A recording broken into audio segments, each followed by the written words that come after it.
اگر اس میں seniority list کے حوالے سے کوئی مزید چیزیں دیکھی جاتی ہیں تو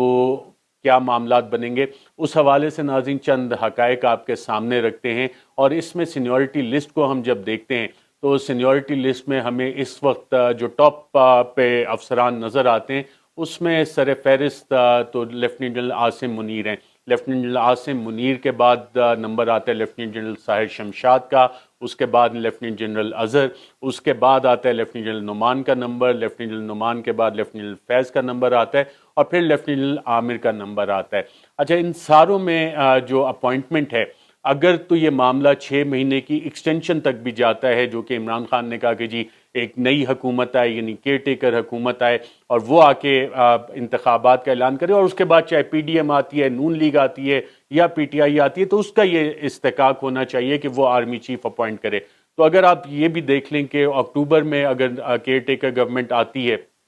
یا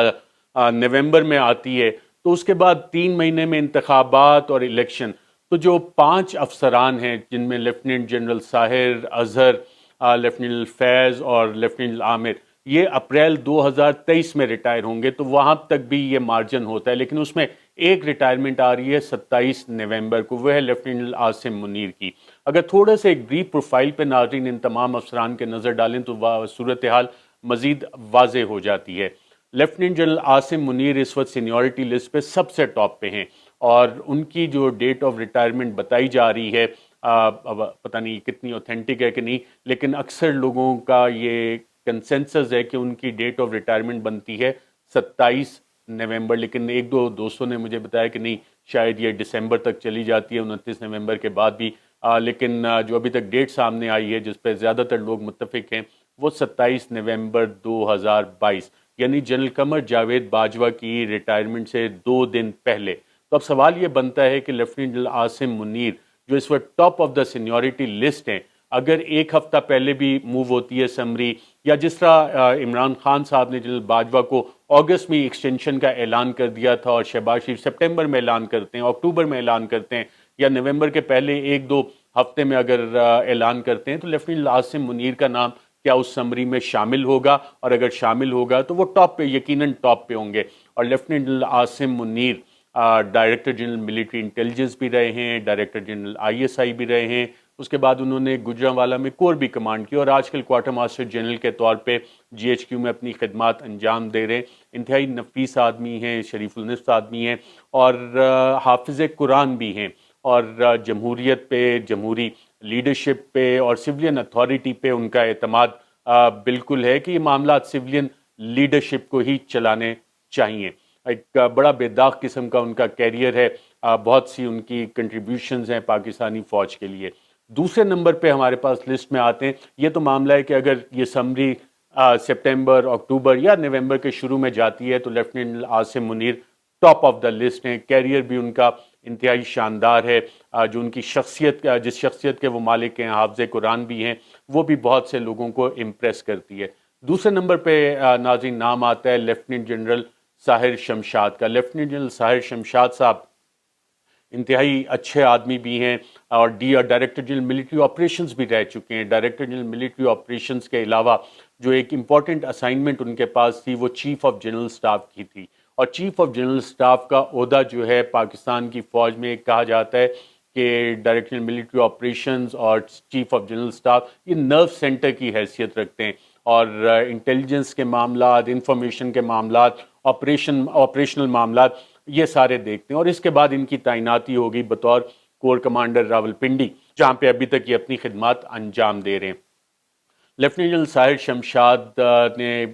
تقریباً اسی سال اپنے ایک پرانے اسکول کا دورہ بھی کیا، اسلام آباد model college for boys F84، اور وہاں پہ جو اساتذہ تھے ان کے ساتھ جو ان کی انٹریکشن ہوئی، جو باقی کولیگز کے ساتھ ان کی انٹریکشن ہوئی، اس سے بہت سے لوگوں نے ان کا بہت اچھا تاثر لیا۔ فوج پاکستان میں بھی ان کی بہت عزت کی جاتی ہے۔ مجھے یہ بتایا گیا کہ ان کا جو فارم ہے اس میں نیکسٹ آف کن میں لکھا گیا ہے پاکستان آرمی، سندھ ریجیمنٹ سے ان کا تعلق ہے، اور پوری طرح کمیٹڈ ہیں اپنے پروفیشن کے ساتھ۔ اس کے بعد ناظرین نام آتا ہے لیفٹیننٹ جنرل اظہر کا۔ لیفٹیننٹ جنرل اظہر عباس اس وقت چیف آف جنرل سٹاف ہیں، اور چیف آف جنرل سٹاف کے عہدے سے پہلے یہ کام کر رہے تھے بطور corps commander Rawalpindi. Lieutenant Azhar Abbas کی ریپوٹیشن پاکستان آرمی میں ایک انتہائی اچھے، ایماندار، آنیسٹ اور اسٹرکٹ آفیسر کی ہے، who goes by the book, who goes by the rule, اور نو نانسنس ٹائپ ان کا ایٹیٹیوڈ ہوتا ہے بہت سارے معاملات پہ. And once a task is assigned to ہم ہی میک شیور کہ وہ والا کام جو ہے مکمل ہو. پاکستان انڈیا کی جو کشیدگی ہوئی تھی اس میں بھی جس امپورٹنٹ پوزیشنز پہ تھے اسے ریزالو کرنے میں کافی اہم اور کلیدی کردار انہوں نے ادا کیا. لیفٹیننٹ جنرل اظہر عباس کے بعد ناظرین سینیورٹی لسٹ پہ جو نام آتا ہے وہ آتا ہے لیفٹیننٹ جنرل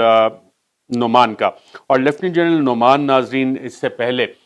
پروموشن سے پہلے اپنی آئی ایس آئی میں ڈائریکٹر جنرل انالیسس کے طور پہ کام کرتے رہے. اس کے بعد ان کی ایک اہم تعیناتی ہوئی جو بطور کور کمانڈر پشاور تھی،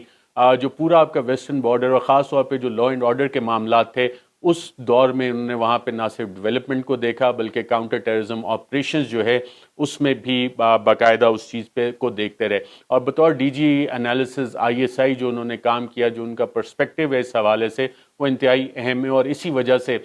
جو ان کی اکیڈیمک انڈرسٹینڈنگ ہے، جو ان کی آپریشنل انڈرسٹینڈنگ ہے معاملات کی، آج کل پریزیڈنٹ این ڈی یو کے طور پہ کام کر رہے ہیں. لیفٹیننٹ جنرل نعمان کے بعد ناظرین نام آتا ہے لیفٹیننٹ فیض حمید کا. لیفٹیننٹ فیض حمید جنرل باجوہ کے چیف آف سٹاف بھی رہ چکے ہیں، جی او سی پنو عاقل رہ چکے ہیں، ڈائریکٹر جنرل کاؤنٹر انٹیلیجنس رہ چکے ہیں آئی ایس آئی میں. اس کے بعد director general I S I D G I S I بھی رہے ہیں. اور پھر انہوں نے کمانڈ کی بطور کور کمانڈر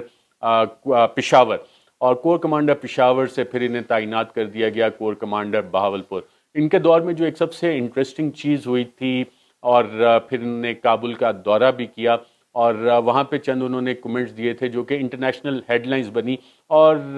کہا جاتا ہے کہ lieutenant Faiz Hamid on the job ہوتے ہیں، کوئی بھی معاملہ ہو اگر کہیں پہ پھنس جائے تو ہی has a solution to every problem, اور وہ اس کا سولوشن نکال لیتے ہیں. لیفٹیننٹ فیض حمید کے بعد ناظرین نمبر آتا ہے لیفٹیننٹ جنرل عامر کا. اور لیفٹیننٹ جنرل محمد عامر اس وقت پوسٹڈ ہیں کور کمانڈر گجرانوالہ کے طور پہ، اور اس سے پہلے امپورٹنٹ اسائنمنٹس پہ تعینات رہے ہیں. ماضی میں یہ سابق صدر آصف زرداری کے ملٹری سیکرٹری بھی رہے ہیں. جس طرح ایک دور میں سابق chief of the army staff